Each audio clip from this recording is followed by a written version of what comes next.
Assalamualaikum warahmatullahi wabarakatuh. Allahu Akbar, Allahu Akbar, Allahu Akbar, Allahu Akbar, Allahu Akbar, Allahu Akbar, Allahu Akbar. La ilaha illallah, Allahu Akbar, Allahu Akbar, walillahil hamd. Alhamdulillah, alhamdulillahilladzi hadana lihada wa ma kunna linahtadiya laula an hadanallah. Laqad jaa rasul rabbina bil haqq wa nutul antil jannata uritumuha bima kuntum ta'malun. Asyhadu an la ilaha illallah wahdahu la syarikalah wa asyhadu anna Muhammadan abduhu wa rasuluhu la nabiyya ba'da. Faqala Allah ta'ala bil Qur'anil Karim, a'udzu billahi minasy syaithanir rajim. Ya ayyuhalladzina amanu taqullaha haqqa tuqatih wa la tamutunna illa wa antum muslimun.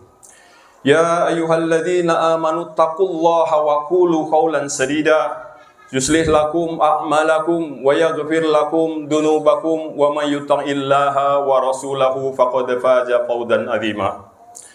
Amma ba'du fa inna asbaqal hadisi kitabullah wa khairal hadi Muhammadin sallallahu alaihi wa alihi wasallam wa syarrul umuri muhdatsatuha wa kullu muhdatsatin bid-dini dalalah.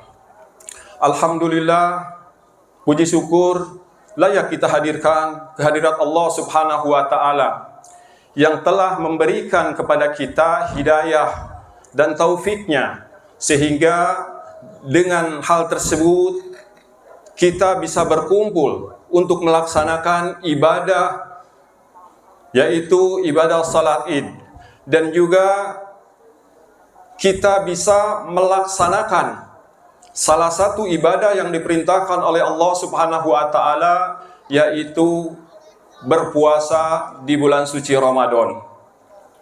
Semoga amal yang kita lakukan selama di bulan suci Ramadan dengan berpuasa, dengan melakukan amalan yang lain, diterima oleh Allah Subhanahu wa taala dan menjadikan hal tersebut penggugur atas dosa-dosa kita. Karena Nabi sallallahu alaihi wasallam bersabda, "Man shoma Ramadana imanan wa ihtisaban ghufira lahu ma taqaddama min dzambi." Barang siapa yang berpuasa di bulan suci Ramadan dengan penuh keimanan, ikhtisaban, berharap pahala dari Allah, maka akan diampuni dosa-dosanya yang telah lalu. Karenanya berbahagialah Anda yang tatkala di bulan suci Ramadan berletih-letih dengan sholat malam, dengan tadarus Al-Quran, dengan menangis kepada Allah Subhanahu wa taala karena takut akan nerakanya dan berharap akan surganya. Semoga hal tersebut pun menjadikan dosa-dosa diampuni, dosa-dosa kita diampuni oleh Allah Subhanahu wa taala. Karena Nabi sallallahu alaihi wasallam bersabda, "Wa man qama Ramadana imanan wa ihtisaban ghufira lahu ma taqaddama min dzambi." Barang siapa yang beribadah di bulan suci Ramadan dengan penuh keimanan, ikhtisaban, berharap pahala dari Allah, maka akan diampuni dosa-dosanya yang telah lalu. Ramadan telah berlalu, bulan suci telah berlalu, dan sekarang datang bulan-bulan yang lain. Maka hendaklah seorang hamba dia beribadah takut kepada Allah, bukan hanya di bulan Ramadan saja, namun juga di bulan-bulan yang lain. Salah seorang ulama berkata, "Bi'sa qaumun la ya'rifuna rabbahum illa fi Ramadan." Sungguh celaka suatu kaum yang dia tidak mengenal Tuhannya kecuali hanya di bulan Ramadan saja. Karena hanya hadirin yang dimuliakan Allah Subhanahu wa taala, sedikit saya akan mengingatkan bahwasanya sebagai orang yang beriman, kita meyakini adanya kehidupan setelah kehidupan di dunia. Dan pada kehidupan yang kedua ini, setiap hak orang lain yang tidak dia dapatkan dan setiap kedoliman yang kita lakukan, hal tersebut akan dipertanggungjawabkan oleh Allah Subhanahu wa taala. Allah Subhanahu wa taala berfirman di dalam surat Az-Zumar ayat 30 dan 31. innaka mayitun wa innahu mayitun thumma innakum yaumal qiyamati inda rabbikum tahtasimun. Sesungguhnya engkau wahai Muhammad akan mati, dan orang-orang kafir pun akan mati. Kemudian kalian di hadapan Allah Subhanahu wa taala di akhirat kelak akan berdebat, akan bersengketa.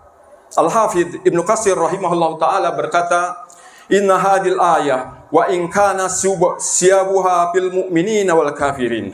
Ayat ini meskipun konteksnya sengketa antara orang mukmin dan orang kafir, wa dzikra khusumati bainakum fi dzaril akhirah, namun secara makna dan mereka akan berdebat di hadapan Allah di hari kiamat kelak, fa innaha samilatun likulli muta'azzinina fid dunya. Namun secara makna ayat ini mencakup seluruh perselisihan di antara manusia ketika di dunia.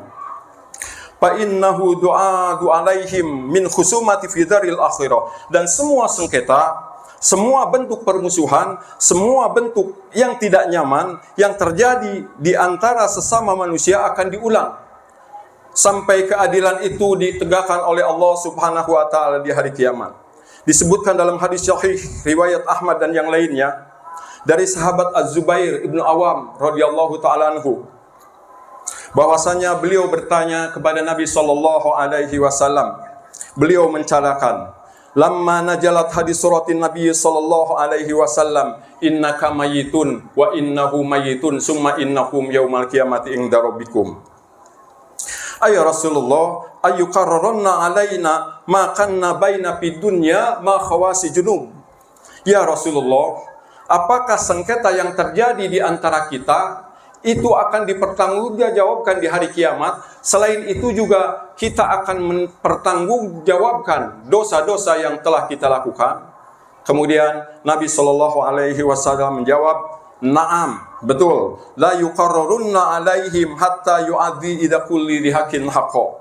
Beliau menjawab, betul. Sungguh sengketa itu akan diulang sampai orang yang memiliki hak, maka haknya akan dikembalikan apabila haknya tidak sampai ketika di dunia. Kemudian Ibnu Zubair beliau mengatakan, wallahi innal amra lasadid. Sungguh urusan saat itu sangat berat.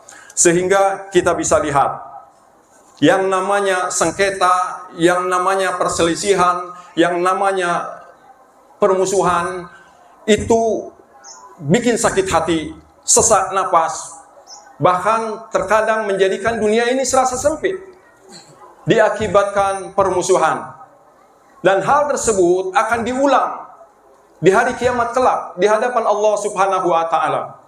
Maka hadirin yang dimuliakan Allah Subhanahu wa taala, Al-Imam Syafi'i rahimahullahu taala berkata, bi sajadah al-udwan 'alal ibad. Seburuk-buruk bekal di akhirat adalah permusuhan di antara manusia.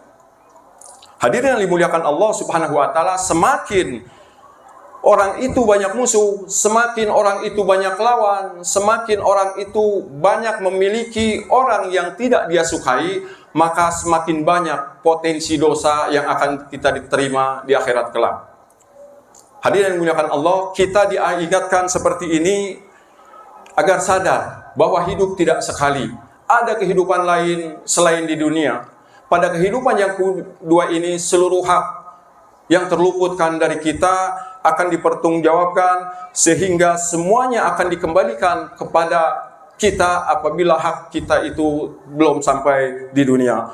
Allahu Akbar, Allahu Akbar, Allahu Akbar. La ilaha illallah, Allahu Akbar, Allahu Akbar, walillahil hamd. Al-Imam Bukhari rahimahullah ta'ala, beliau meriwayatkan dalam sebuah hadis dari Ummul Mukminin Aisyah radhiyallahu ta'ala anha. Datang dua orang yang dia adalah saudara dalam sengketa rebutan warisan. Kemudian beliau meminta kepada Nabi sallallahu alaihi wasallam untuk memutuskan siapa yang berhak untuk mendapatkan warisan tersebut.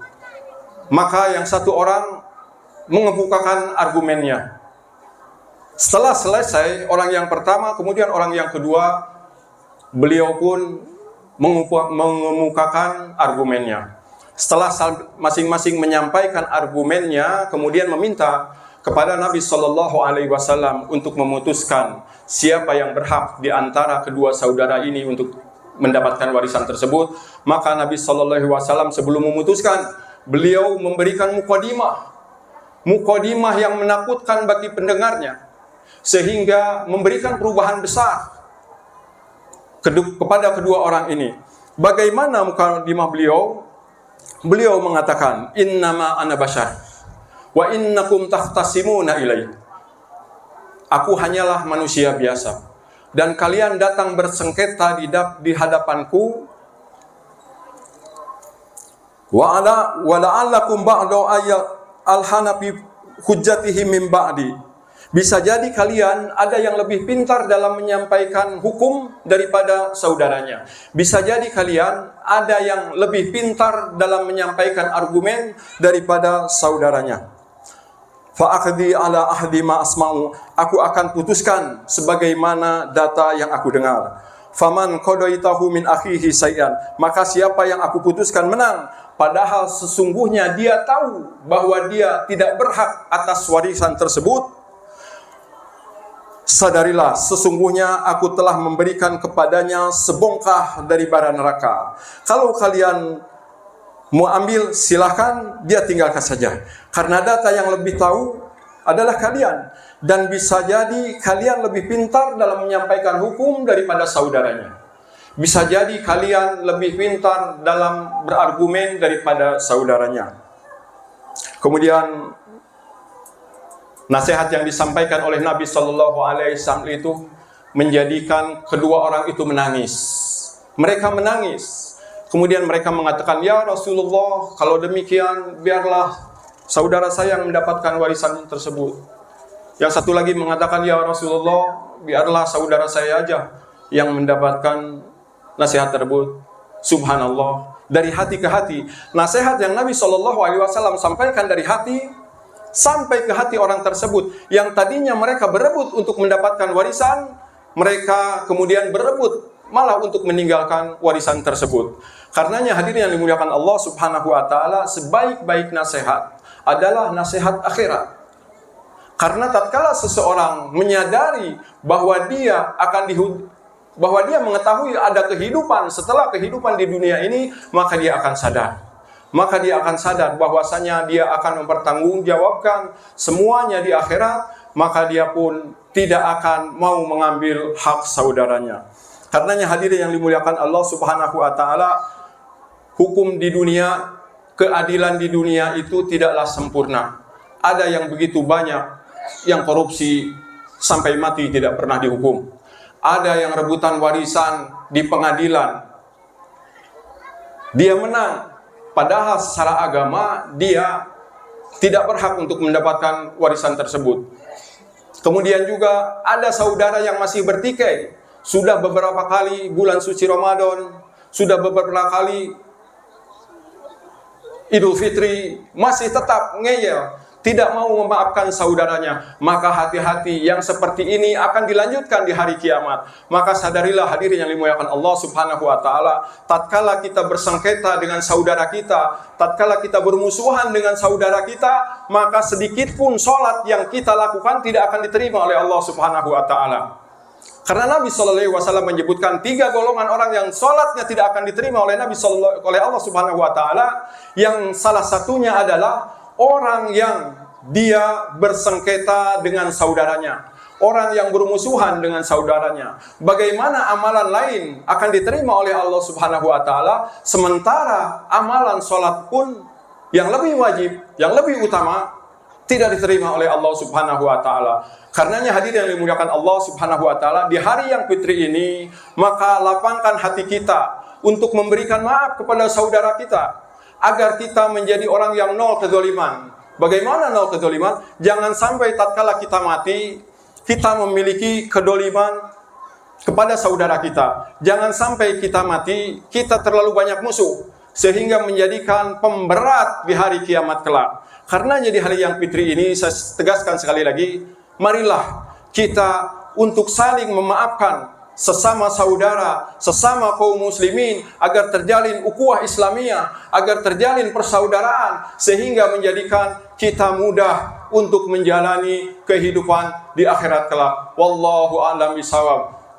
Kita berdoa kepada Allah Subhanahu wa taala. Innallaha wa malaikatahu yusholluna 'alan nabi ya ayyuhalladzina amanu shallu 'alaihi wa sallimu taslima. Allahumma shalli ala Muhammad wa ala ali Muhammad kama shallaita ala Ibrahim wa ala ali Ibrahim innaka Hamidum Majid.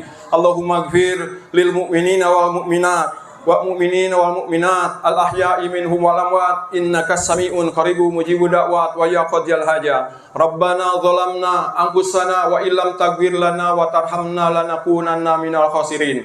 Rabbana la tuzigh qulubana ba'da idh hadaitana wa hab lana min ladunka rahmatan innaka antal wahhab. Rabbana hab lana min azwajina wa dhurriyyatina qurrata a'yuni waj'alna lil muttaqina imama. Allahumma inni as'alukal huda wat tuqa wal afafa wal ghina. Rabbana taqabbal minna salatana siyamana wa qiyamana. Rabbana atina fid dunya hasanah wa fil akhirati hasanah wa qina adzabannar. Subhana rabbika rabbil izzati amma yasifun wassalamun ala mursalin walhamdulillahi rabbil alamin. Taqabbalallahu minna wa minkum. Wassalamu alaikum warahmatullahi wabarakatuh.